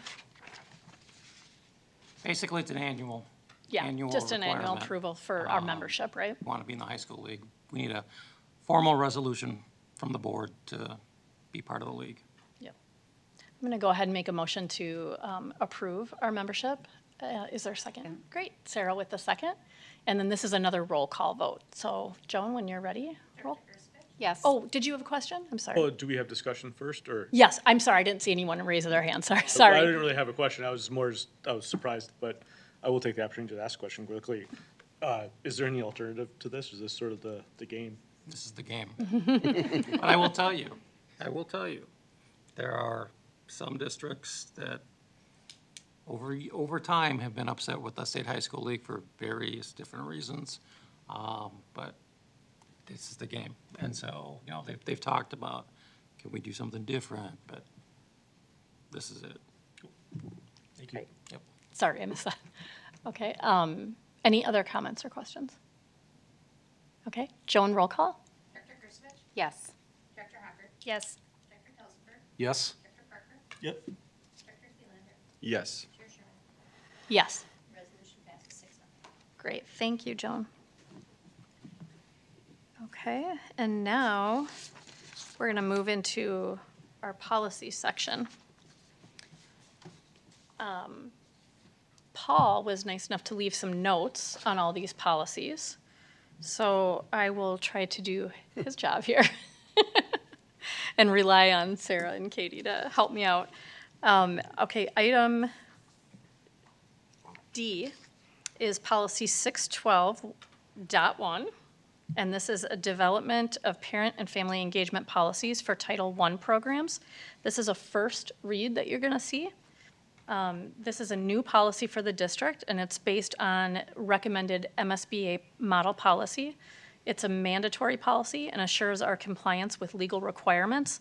This policy reflects federal statutory requirements associated with Every Student Succeeds Act, or ESSA. Again, this is a first read, so the policy committee will take any comments now, or you can email those comments to the policy committee and Paul and Joan. You said it was required, right, by the state and If federal? we're going to so receive federal Title I dollars, we need this policy. Should be a pretty basic one. Okay, so no. No. We should be able to move on it pretty quick. This should be an easy one. But if you have comments, to submit those to us, and we can discuss them prior to our next meeting. Any comments? Okay, so that is item D. Item E is a first reading for policy 616, school district system accountability. And I'll read Paul's notes that he wanted me to share. This is an update to our current district policy, last reviewed in 2023, and is also based on MSBA model policy revised in 2024. This is a mandatory policy. Changes to highlight that we made include replacing the term world's best workforce with comprehensive achievement and civic readiness. You would find that in sections 3A and sections 4F. The title change is based on change in statutory language, Minnesota Statute 120B.11 to be specific. In section 4D5, we changed the name District Advisory Committee to District Curriculum Advisory Committee and specified a yearly meeting schedule and timeline for fall, winter, and spring. And that change to the committee name was made in, I think, in a couple different spots throughout the policy. So that should be reflected in this, in more than that spot even. So this is also a first reading. So there is time to still provide feedback, either here or in email or a phone call to the committee, to Paul, starting with Paul and Joan. And email is probably the best place to start. Any immediate questions? Or I know it's like a... Just have one quick question. Yeah. Regarding C3, so the educational assessment system, I'm assuming that's a more broad approach, like MCAs, Fast Bridge, you know, there's any ways we can help measure growth? Is that accurate? Okay. And we update you, so the Curriculum Advisory Committee, or whatever we're calling it, they receive that information, the board receives the information. And that's why one of the questions I asked Rob tonight is, you know, at the secondary level, or at the high school level in particular, we've had no universal data from the academic side of things. We've had the SABRE screener we've used from the social emotional side, but, so, yeah, so that's. But we're not pigeonholed just in the MCAs, there's. Correct. Okay. Yep. Good, okay. And again, I should always remind people too, when we have these policies, we are discussing, this one was discussed in committee. It was looked at by Caitlin Willis, who leads this committee. It was vetted through staff to make sure that we're compliant, so. Okay, so again, just keep emailing or giving a phone call to Paul with that feedback. Our next policy is a first reading for policy 807. And let me read Paul's notes here. This is an update to our current district policy, last approved in 1998 and based on the MSBA model policy last revised in 2022. This is a recommended MSBA policy and reflects statutory requirements. May want to note, to receive health and safety revenue for any fiscal year, school districts must submit an application to the Minnesota Commissioner of Education along with a health and safety budget adopted and confirmed by the school board as being consistent with the school district's health and safety policy. And this policy has been approved by the Minnesota Department of Education. So again, one of those policies where we're not really looking to make a lot of changes. We just want to have them to be compliant and get the funding. So this is also a first read, so if you read through that and have any questions or just curious about any of the details, Paul can answer that. Feel free to chime in anytime. Great. Okay. Paul's doing all the work, even though he's not here. His notes are wonderful. Okay, we have a second reading. This is one that we have reviewed as a group and have had time to discuss in policy. This is our student technology and internet access and acceptable use. I know. Eric, you want to come on up? Yeah, I know you're here to answer any remaining questions, but this is something we're going to review, and I have not heard of any feedback received. Let me read what Paul says here. This is the second reading of Policy 524. We have not received any comments or feedback following the first reading. As a reminder, this is an update to our current policy. It is a mandatory policy, and its adoption will assure our compliance with state requirements. This will also eventually, if it gets approved, it will require a revocation of an existing policy, so that will come next. But are there any other questions or comments? So this would be one that we would go into taking action on. Does anyone want to make a motion to approve this policy? So moved. Great. Director Thielander? Is there a second? I'll second. Okay, Director Hocker, any final comments or questions on policy 524 while Eric is here? Okay. Okay, all those in favor of approving policy 524, raise your hand and say aye. Aye. Opposed? Motion passes. Thank you so much for coming to a couple different committee meetings and vetting this out with us. We appreciate Thanks that. for your input tonight too, Eric. Exactly. And if we hadn't called him up, then someone would have had to quit. You know, it's kind of Murphy's Law, I guess.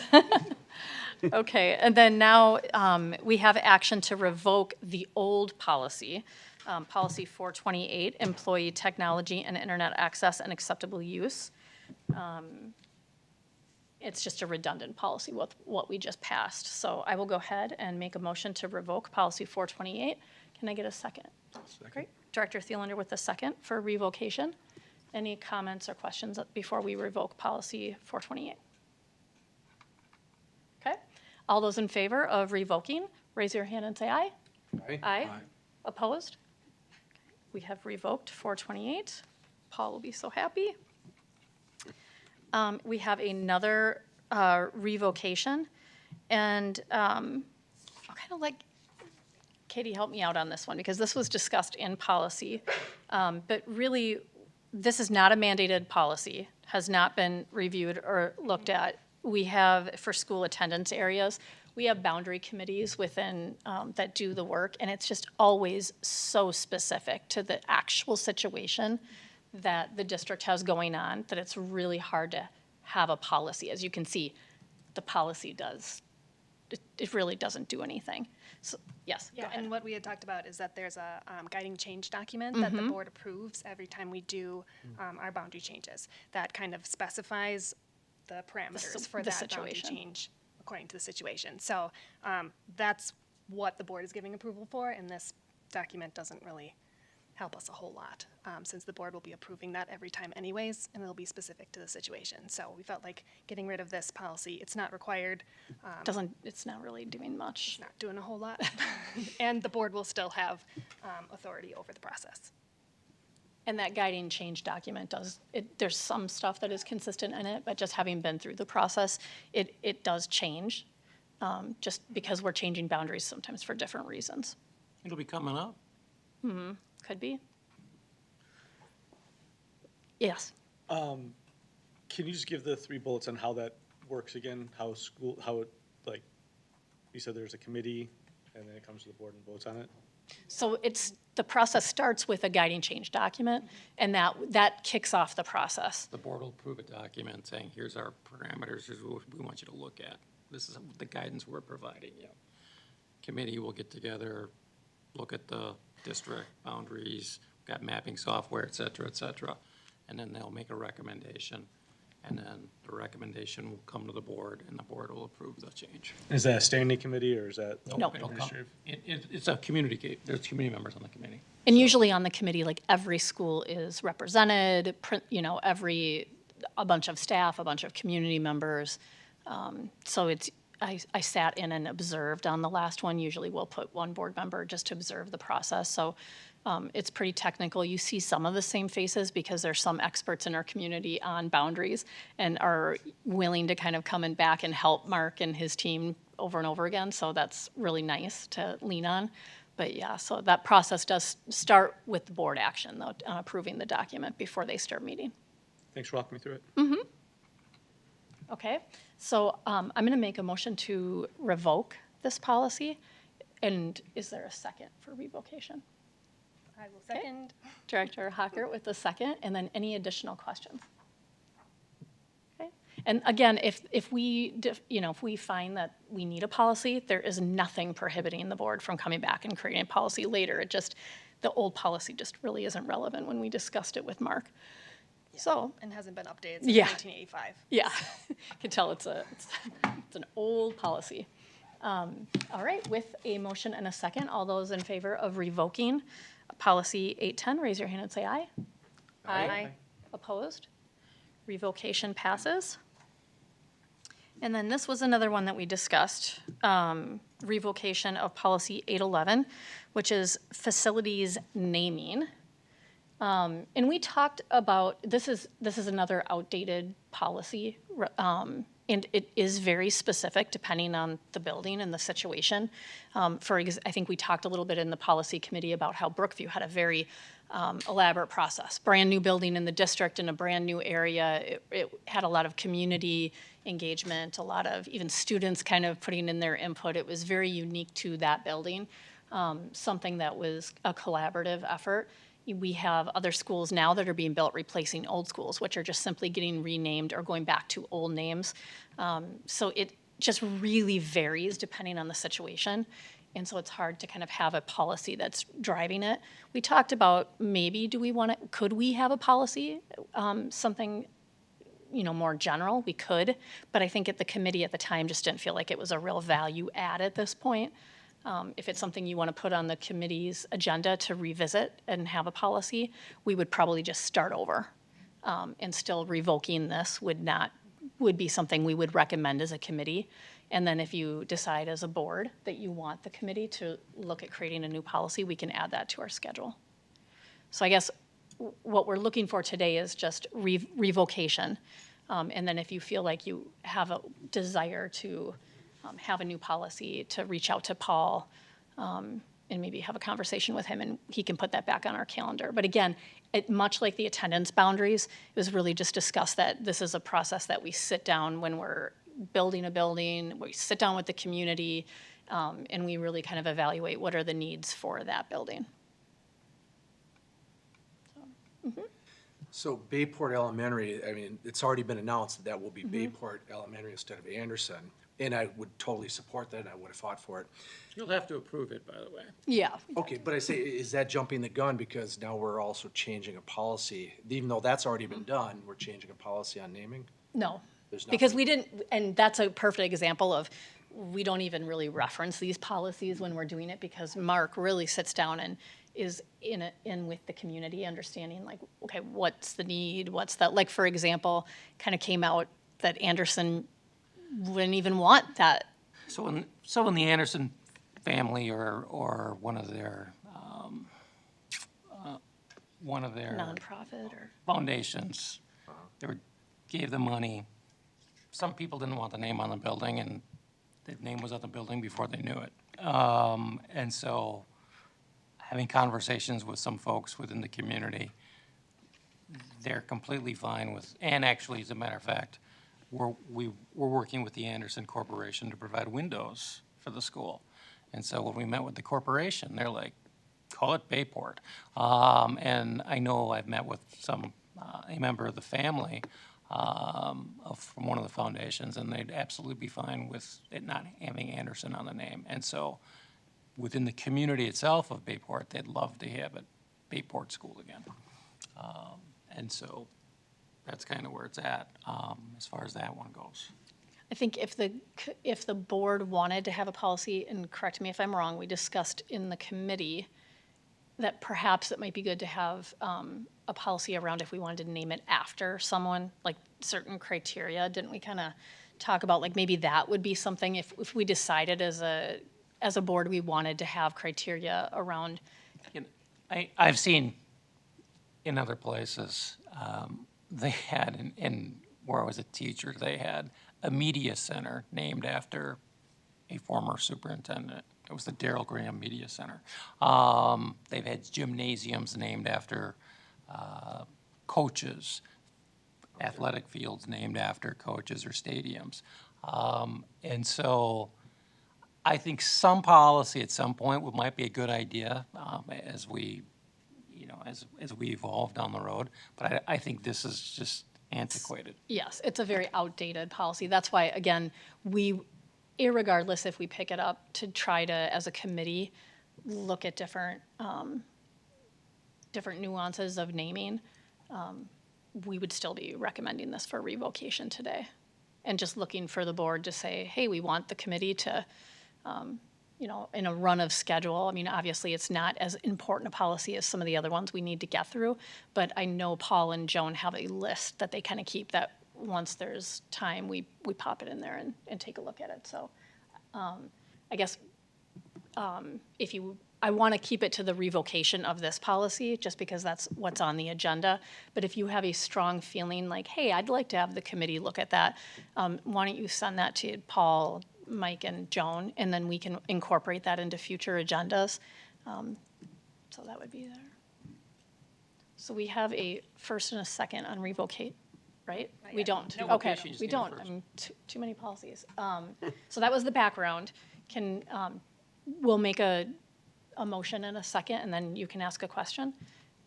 Is there a motion to revoke this policy? Motion. Okay. Director Kelsenberg, is there a second? I'll second. Great, Sarah with the second, and then Parker. Thank you. The three questions, sorry, two of them are quick. Do we have any pending naming of buildings or facilities that would be impacted if we revoke this? No. In the meantime? No. Thank you.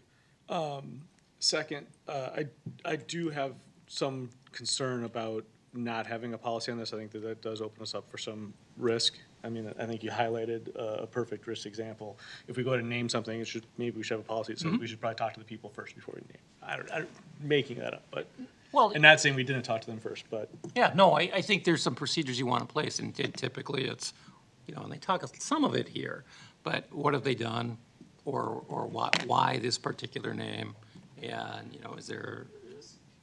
what's the long-term? Yeah. And generally, I would say third, just real quick, and it's more of a comment than a question. I think I can comment, I'm not sure on the rules, but, I think anything with national news around it, and there's been a bunch of schools in the national news about renaming and problems, seems like something we should have a policy around just to help everybody have some guidance and some butt covering. Is that not professional? That's term? probably not French. Yeah, I actually agree, and we did talk about kind of adding this into a run of schedule, that revoking, and that's why I said we did talk that we would be revoking this regardless, but I do see value in just, even though, we even talked about that we don't have, I think that was one at the middle school that I didn't even know was named after someone. Do you remember that?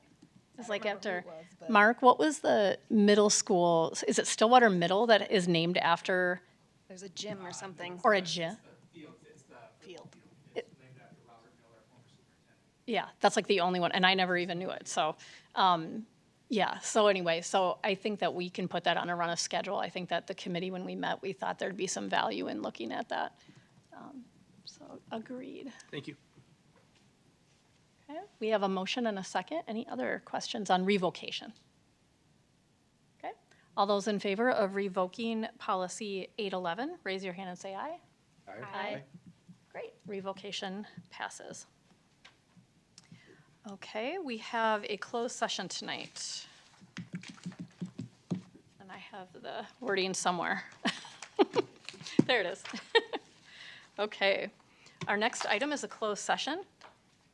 Pursuant to Minnesota Statute 13D.03B, the governing body of a public employer may, by a majority vote in a public meeting, decide to hold a closed meeting to consider strategy for labor negotiations, including negotiation strategies or developments, or discussion and review of labor negotiation proposals conducted pursuant to sections 179A.01 to 179A.25. Is there a motion to enter into closed session? Great. Director Hocker, is there a second? Second. Great. Director Thielander with the second. All those in favor of moving to closed session, raise your hand and say aye. Aye. Aye. Opposed? We will move to closed session. Thank you.